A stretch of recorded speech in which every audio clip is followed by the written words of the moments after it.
Dear student, welcome to Universal E-Learning Platform.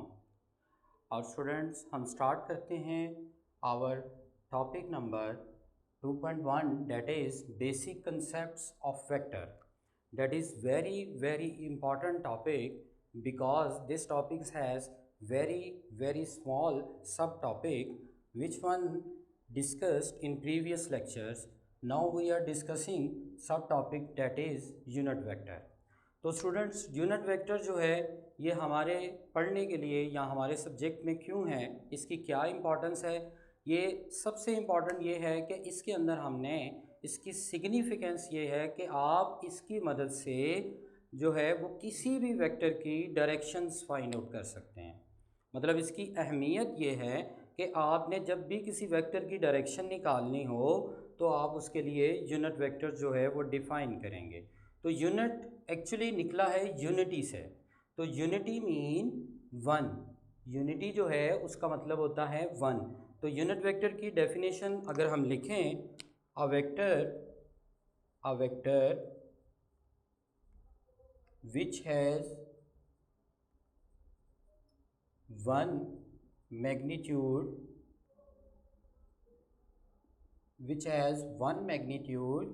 in given direction of a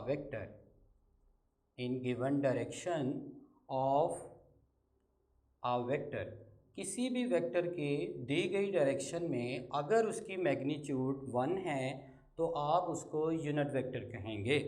a unit vector which has one magnitude, जिसकी magnitude student one हो, और given direction of a vector. For example आप किसी भी vector का unit vector बना रहे हैं तो उस वेक्टर के यूनिट वेक्टर की अगर आप मैग्नीट्यूड वन रखें किसी ख़ास डायरेक्शन में तो उसको आप कहेंगे यूनिट वेक्टर। अगर आप इसकी सिग्निफिकेंस के ऊपर आएँ तो स्टूडेंट सिग्निफिकेंस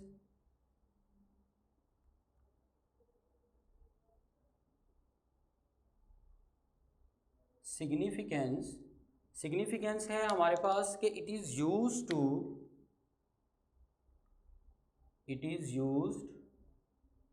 टू डिफाइन, बयान करता है, it is used to define direction of any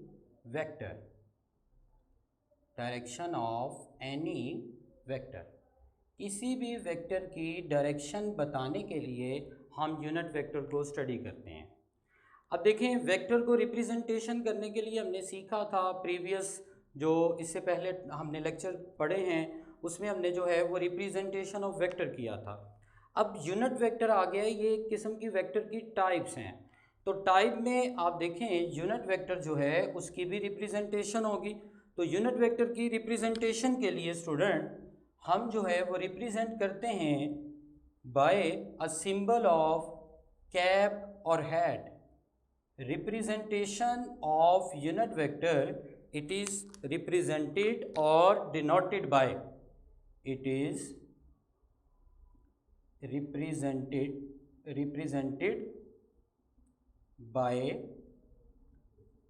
cap or hat on a symbol of a given vector. जो वेक्टर आपको दिया हुआ है उस वेक्टर के ऊपर आप कैप बना दें या हैट बना दें। मतलब कैप इस तरह से और हैट, या फिर आप जस्ट सी भी जो है वो लिख सकते हैं, कैप सी, या फिर आप हैट बना सकते हैं, दिस इज़ हैट। तो अगर आप स्टूडेंट्स देखें तो मैंने जो है जब भी कोई वेक्टर यूनिट वेक्टर रिप्रेजेंट करना है तो स्टूडेंट मैं क्या करूँगा, उसके ऊपर जो है वो हैट या कैप का सिंबल बना दूँगा। For example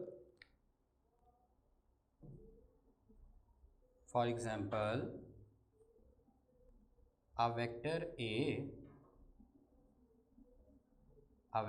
A has unit vector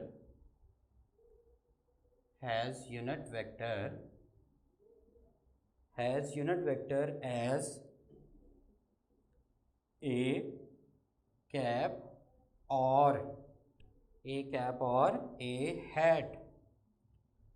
तो स्टूडेंट यहाँ से हमने सीख लिया कि यूनिट वेक्टर था कि आपके पास ऐसा वेक्टर जो किसी भी वेक्टर की मैग्नीट्यूड बताए 1 हो इन अ गिवन डायरेक्शन, और उसकी सिग्निफिकेंस थी कि ये आपको डायरेक्शन बताता है, और इसकी रिप्रेजेंटेशन थी कि आप कैप या हैट जो है वो सिंबल के ऊपर लगाते हैं, वेक्टर के सिंबल के ऊपर।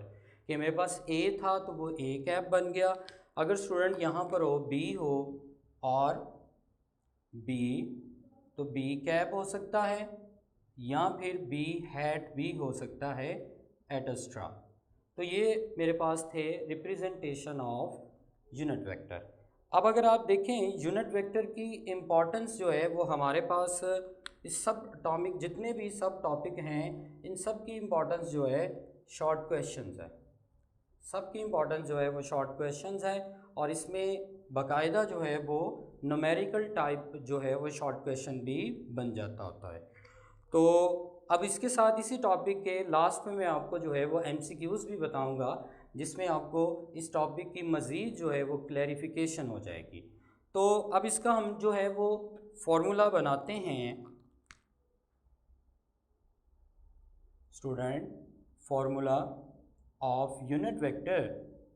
फार्मूला बनाने से पहले आप अगर वेक्टर की डेफिनेशन जो है उसको रिवाइज करें, तो वेक्टर की डेफिनेशन को हमने क्या सीखा था, a vector has two components, for example two parts आप कह लें, उसके दो पार्ट्स हैं कि आप वेक्टर को डिफाइन करें इन सेंस ऑफ पार्ट्स, कि एक तो उसका हिस्सा है मैग्नीट्यूड और एक है डायरेक्शन। तो मैं अब यहाँ पर जो है सीख रहा हूँ कि यूनिट वेक्टर जो है वो मुझे बता रहा है सिग्निफिकेंस, तो इसका मतलब ये है कि वो सिग्निफिकेंस है डायरेक्शन। तो आपको डायरेक्शन पता चल रही है यूनिट वेक्टर से, तो आप इसका मतलब ये है कि जब आपने यूनिट वेक्टर जो है लिखना है तो वो यूनिट वेक्टर एक्चुअली वेक्टर की डायरेक्शन बताएगा। तो हम इसमें देखते हैं, let A be the vector, let A be the vector, so by definition of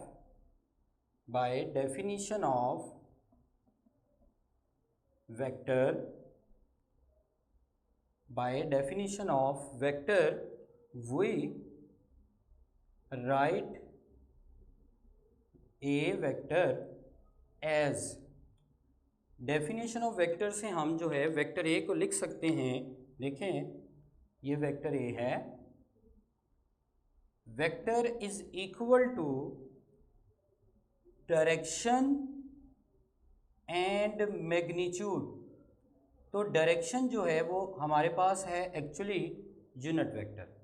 तो अब देखें ये जो मैंने फॉर्मूला स्टूडेंट बनाया है ये वेक्टर है equal to direction and magnitude. तो अगर आप यहाँ से ए कैप निकालना चाह रहे हैं तो ए कैप जो है वो कैसे निकलेगा, मतलब एक्चुअली हमारे टॉपिक का टाइटल ही है यूनिट वेक्टर, तो ए कैप यानी कि यूनिट वेक्टर आप बनाना चाह रहे हैं तो स्टूडेंट ए कैप या ए हैट जो है वो आपके पास बनेगा, ये ए मल्टीप्लाई हो रहा है तो इधर आकर क्या हो जाएगा डिवाइड, तो vector divided by its magnitude is also defined as unit vector। तो ये हमने डेफिनेशन ऑफ वेक्टर से यूनिट वेक्टर जो है उसका फॉर्मूला डिराइव कर लिया। तो स्टूडेंट यहाँ से अगर आप देखें तो आपके पास जो है वो बना है यूनिट वेक्टर जो है उसकी हमने सबसे पहले डेफिनेशन की, डेफिनेशन के बाद रिप्रेजेंटेशन स्टूडेंट सीखी, फिर हमने सीखा कि आप इसका फॉर्मूला जो है वो कैसे ड्राइव करेंगे। जब आपने फार्मूला डिराइव कर लिया तो फार्मूले के बाद जो है इस फार्मूले को वर्डिंग में लिखना जो है वो भी MCQs में आ सकता है। मतलब यहाँ पर अगर मैं लिखूँ not,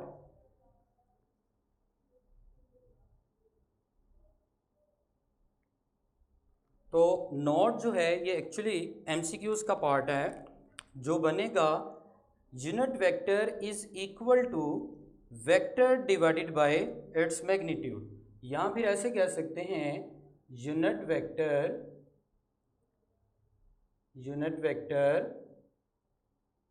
is obtained by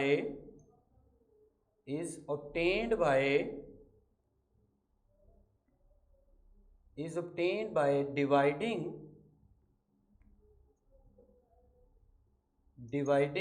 vector with its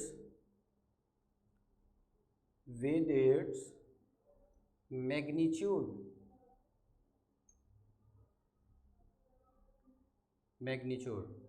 तो स्टूडेंट, जब भी आप किसी भी वेक्टर को उसकी मैग्नीट्यूड पे डिवाइड करेंगे तो वो उसका यूनिट वेक्टर बन जाएगा। तो ये पॉइंट जो है इसकी इम्पोर्टेंस है एमसीक्यूज, इस पॉइंट की इम्पोर्टेंस जो है वो एमसीक्यूज है। अब इसी तरह जो है आपने यूनिट वेक्टर जो है in other rectangular coordinate system में भी जो है वो यूनिट वेक्टर्स को देखना है। तो उसके लिए हम जो है वो क्या करते हैं, इन rectangular coordinate system unit vector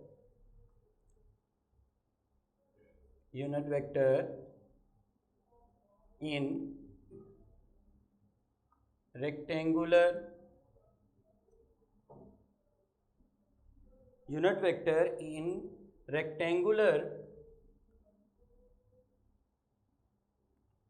coordinate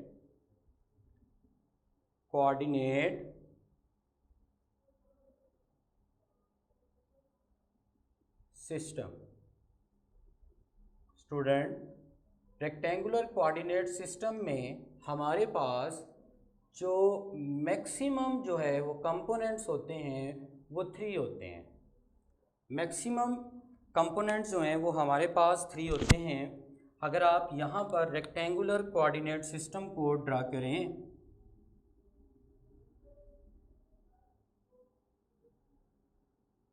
this is plane, और यहाँ से अगर मैं तीसरा एक्सिस बनाऊं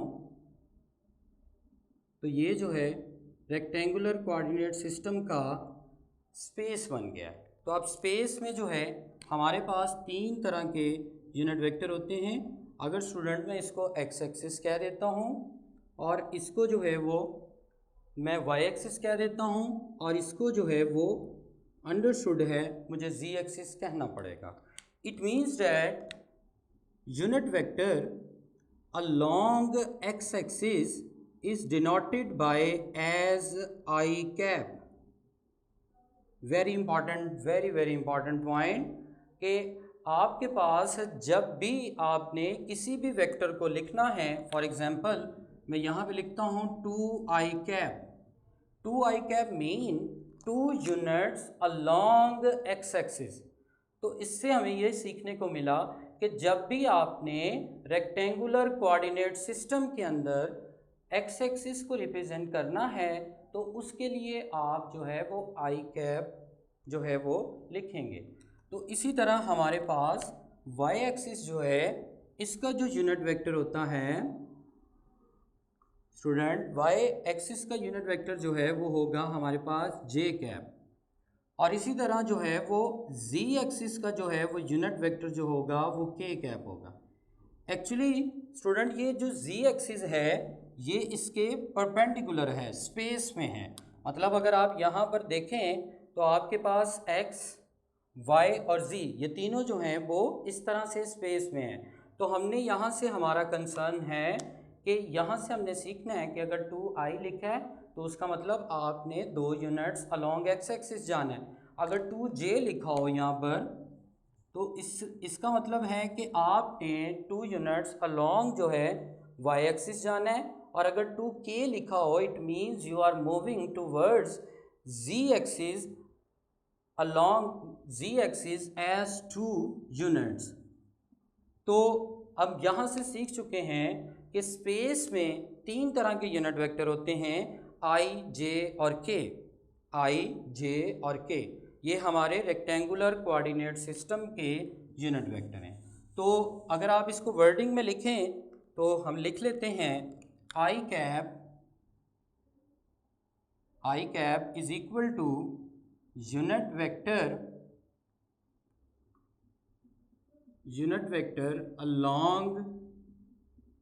along x-axis. J cap unit vector, student, J cap unit vector along y-axis and k cap unit vector along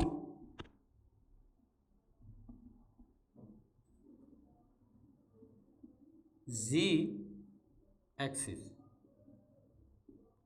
तो स्टूडेंट हमारे पास तीन तरह के यूनिट वेक्टर थे. एक था आई, जे और के. रेक्टेंगुलर कोऑर्डिनेट सिस्टम में आई जो है वो unit vector along X axis है, और जो जे है unit vector along Y axis है, और के जो है वो unit vector along Z axis है. इनके अलावा मज़ीद दो जो हैं वो हमारे पास यूनिट वेक्टर होते हैं. एक तो रेक्टेंगुलर कोऑर्डिनेट सिस्टम में सीखा, और इसके अलावा होता है एक पोजीशन वेक्टर. इसी के अंदर इसी टॉपिक का एक सब टॉपिक है पोजीशन वेक्टर. तो उसमें भी आप सीखेंगे पोजीशन वेक्टर जो है इसको रिप्रेजेंट करते हैं आर वेक्टर और आर कैप. ये एक्चुअली किसी भी पॉइंट की पोजीशन बताने के लिए, लोकेशन बताने के लिए इस्तेमाल होता है. इसी तरह हम इसी चैप्टर के अंदर एक नॉर्मल वेक्टर भी देखेंगे. तो नॉर्मल वेक्टर जो है उसको रिप्रेजेंट करते हैं एन वेक्टर, और इसका यूनिट वेक्टर होता है एन कैप.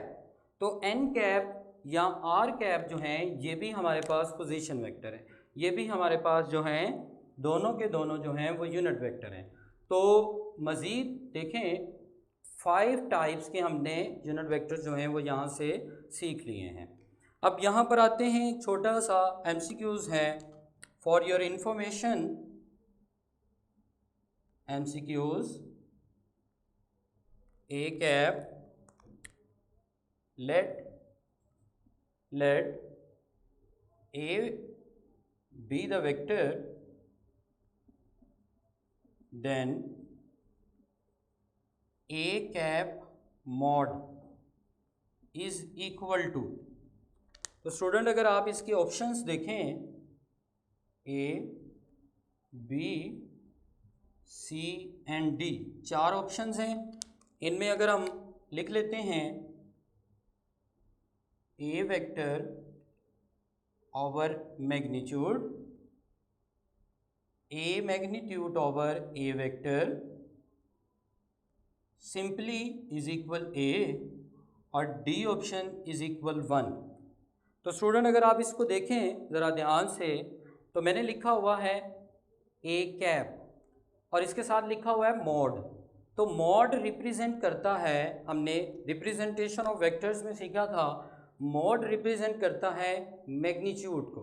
तो यहाँ से अगर आप देखें तो A जो है कैप जो है इसकी मैग्नीट्यूड बनेगी, A कैप जो है एक्चुअली A कैप की मैग्नीट्यूड जो है वो इक्वल होगी 1 के. कैसे 1 के इक्वल होगी? क्योंकि ये बनेगा आपके पास vector divided by its magnitude. क्योंकि A कैप जो है वो इक्वल है, A कैप इक्वल है, यहाँ पर अगर आप देखें A कैप इक्वल है vector divided by its magnitude. तो वेक्टर को जब आपने डिवाइड कर दिया इसकी मैग्नीट्यूड पे तो आपके पास जो है वो 1 आ गया. तो यहाँ से स्टूडेंट मेरे पास ऑप्शन बना 1.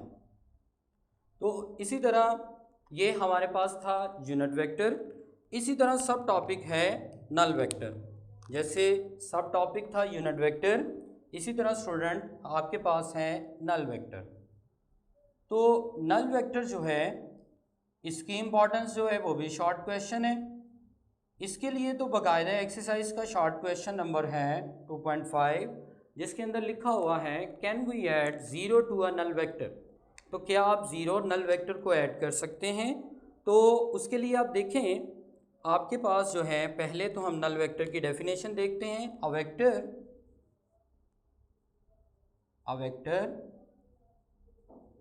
विच हैज़ 0 मैग्नीट्यूड जिसकी मैग्नीट्यूड जो है वो ज़ीरो हो, zero magnitude and having arbitrary direction. Arbitrary का मतलब होता है एनी डायरेक्शन। तो स्टूडेंट्स यहाँ पर आर्बिट्रेरी मीन एनी डायरेक्शन, कोई भी डायरेक्शन हो सकती है। तो ये आर्बिट्रेरी का वर्ड जो है ये एमसीक्यूज के लिए भी इम्पॉर्टेंट है। तो अब इसके अंदर अगर आप इसकी एग्जांपल जो है वो लिखें, जो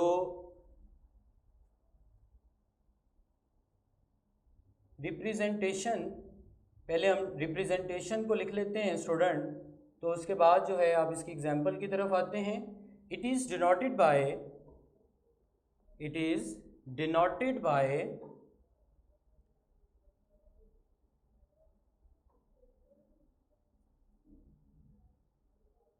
representation, it is denoted by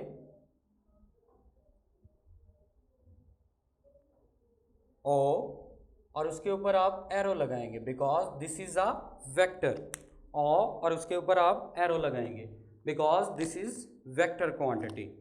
और इसमें फॉर्मूला जो है, अगर या फिर आप इसकी एग्जांपल जो है, very important MCQs as well as part of short question, because if the question is define null vector then you should add example as well। तो अगर आप यहाँ पे लिखें let A is a vector if we added a vector A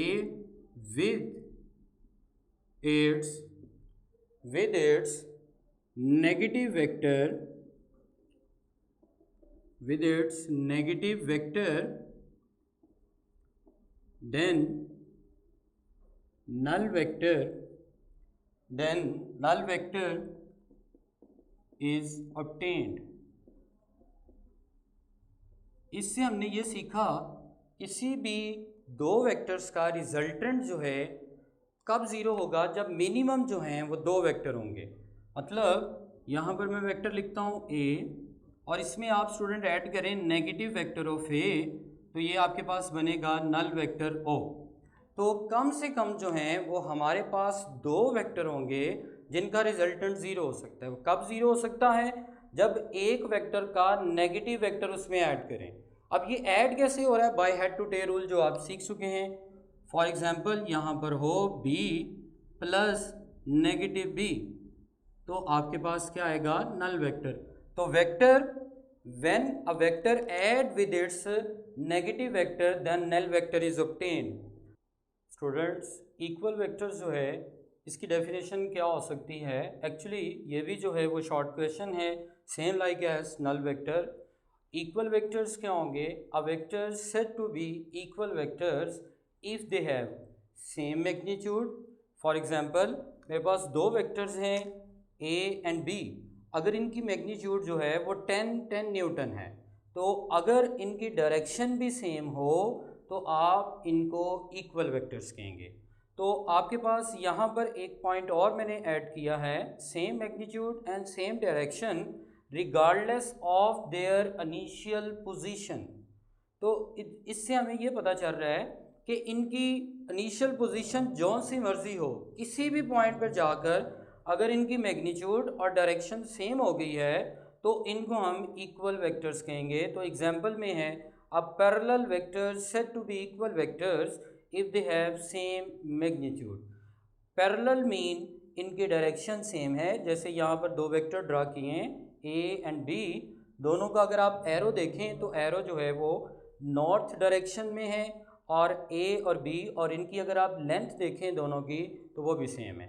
तो it means ये दोनों जो हैं वो इक्वल वेक्टर्स हैं। तो आज स्टूडेंट हमने सीखा बेसिक कंसेप्ट ऑफ वेक्टर्स का सब टॉपिक जो शॉर्ट क्वेश्चंस के लिए इम्पॉर्टेंट है। उम्मीद करता हूँ आपको समझ आई होगी।